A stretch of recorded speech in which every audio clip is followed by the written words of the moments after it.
Greetings and salutations, everyone. I am, as always, Darth Devious, bringing you another video review, and yes, it's another one from NECA. It's another Mego figure, and it is my favorite version of Jason Voorhees. And here we have, from Friday the 13th, Part 6, it's Jason. And this one is really cool. I've been really looking forward to this, and if you watch my unboxing, you know that my friend Greg picked this up for me, which I really appreciate, because this is just, I have been waiting for this guy for a while, and I can't wait to get him open and take a look at him. But just looking at some of the details from the package, I mean, the utility belt on him is awesome. All these, you know, the spear that he had, the knife, machete, the gloves, the mask even has the blacked out eyes, which, you know, what they did on the set is they didn't want anybody to be able to see Jason's eyes through the mask.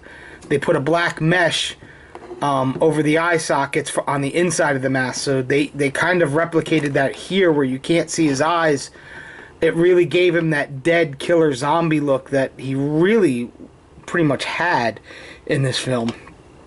And just some of the details you could see, there's blood on his pants and dirt and, you know, blood on his shirt, and there's another spot on his shirt that's not blood, but we'll go over that in a minute.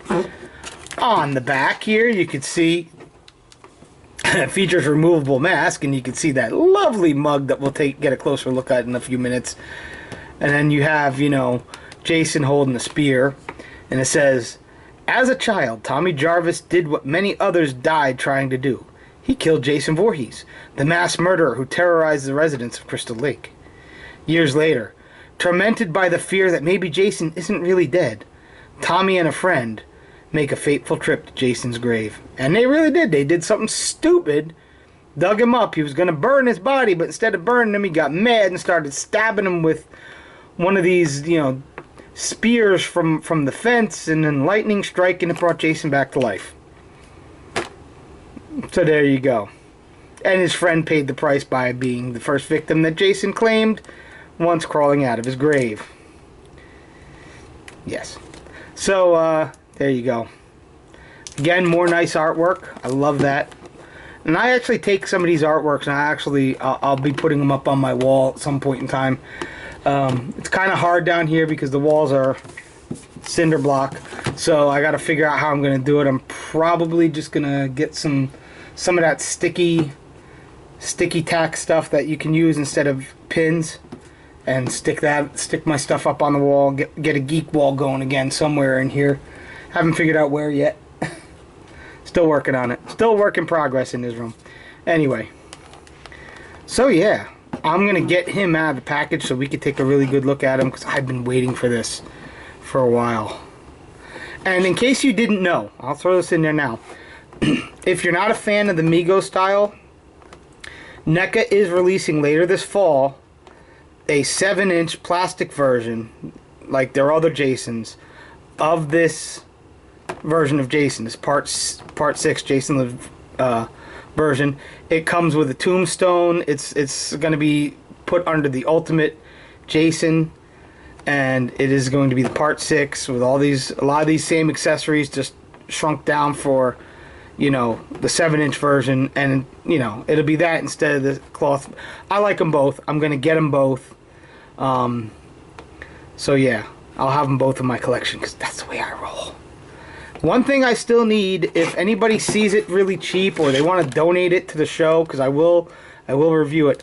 I do not have the original Mego style Jason that they released a year or so ago, the Friday the 13th Part 3. I would like to get a hold of one. The closest I have is the video game version, which is the same mold, only done in the video game colors. Just so I can complete my Friday the 13th Mego collection there and have that. So yeah, if anybody is willing to be a donator, trust me, I will appreciate it. Contact me here, contact me in my Facebook group, the Darth Devious Reviews on Facebook. Just throwing that out there. Alright guys, I'll be right back. Oh, I said it again. Alright, I'm back. I got the package open. I just wanted to show off this really cool artwork. This is really cool. This is basically depicting the scene where he came back to life. There's his gravestone, his grave. There's the gasoline and the shovel. There's the spear. You can see the blackened out eyes. And, you know, it's really cool. It's really nice artwork depicting pretty much the beginning of the film. I like that a lot. That's a good one. We'll bring Jason in here. Let me raise the camera up and straighten it out here. And he looks really good. I mean, I like this a lot. It's a really good representation of my favorite Jason Voorhees. Just some nice details. There's blood all over and dirt all over him. There's some blood on the backs of his pants. His pants are all torn up on the bottom, if you could see that. Muddy shoes. And there's blood up here. And then right here, let's see if I can zoom in on it. Right there. That's not blood. I mentioned it in my unboxing of this stuff. That is a paintball shot. That one of these guys playing paintball shot Jason. Jason wasn't too kind about returning the favor. As you see here, he's holding the piece of the fence that was used to bring him back to life. The bottom part is all burned up because that's where the lightning struck it, and you can see that. Yes, I have him on a stand. I like having him on a stand. So you can see that it's all burned up and melted. And this comes in two pieces, and it's so you can get it through his hands.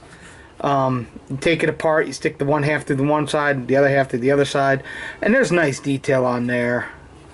Really nice. I like that. That's how I'm going to display him, just like this.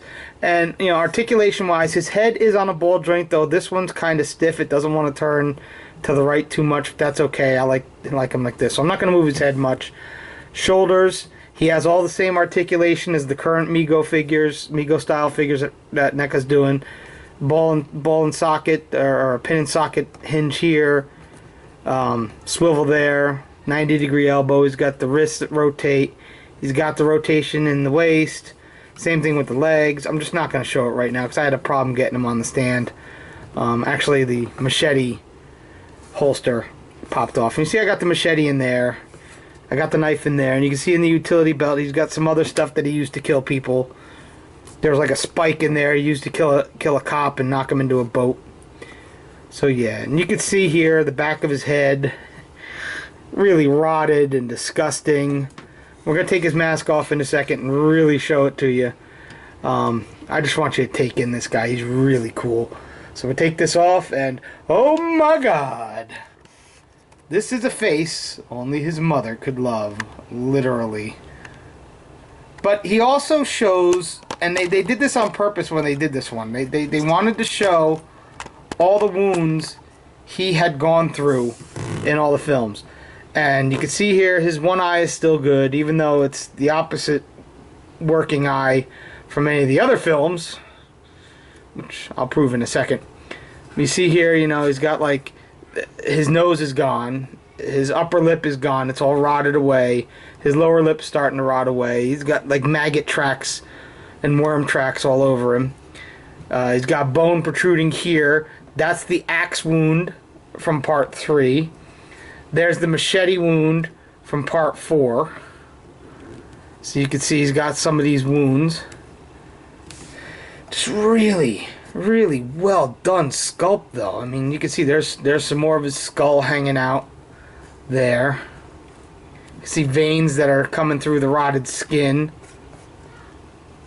It's really, really cool. I mean, this is really... It was so worth the wait to finally get a figure of Jason Voorhees from Friday the 13th Part 6. And I'm looking forward to the ultimate version in the fall. I gotta love it. But I'll show you. Here he is. There's adult zombie Jason, and here's child Jason. But as you can see, his eye here, if we zoom in, his eye here is all messed up. And they depicted that in other films. When he had the bag, he only had a hole over his left eye. This eye didn't really work. So, in all rights, he should be blind. This one. But, you know, continuity in Friday the 13th films don't go together at all. Take a quick look at the mask up close. And you can see there, like I said, they blackened out the eyes. And you can see inside how NECA put extra things, extra plastic over the holes. Really cool. Because this is basically like any of the other masks they have. The chevron's a little different as it was in part 6, but this is accurate to the film.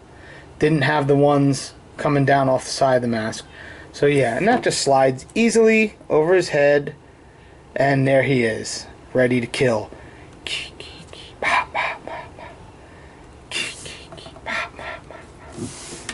So yeah, highly recommended. This just hit the market now. I know NECA was selling it on their eBay site for a decent price, but you should be able to find it in Toys R Us stores or other online retailers like Big Bad Toy Store should have it by now, and a few other places. So yeah, highly recommended for anyone fans of the Friday the 13th franchise. One of the best designs for Jason that I know, that to me anyway. Part 7's pretty good. Part 7, because of all the rot that they put on it, I'm going to see if NECA gets that far, because they are going to have to sculpt a whole body, because his back is pretty much all exposed, spine and all. And, you know, most of his clothing is rotted away for Part 7. So we'll see what they do. We'll see what they do. Of course, he had his lips back in Part 7. Don't know how that works. Anyway, you guys all be good. Again, Greg, thank you, dude. Big thumbs up to you. Everyone else, be good. He's a zombie. You're not going to be able to stop him. Zombie Jason. Yeah. Be good. Later.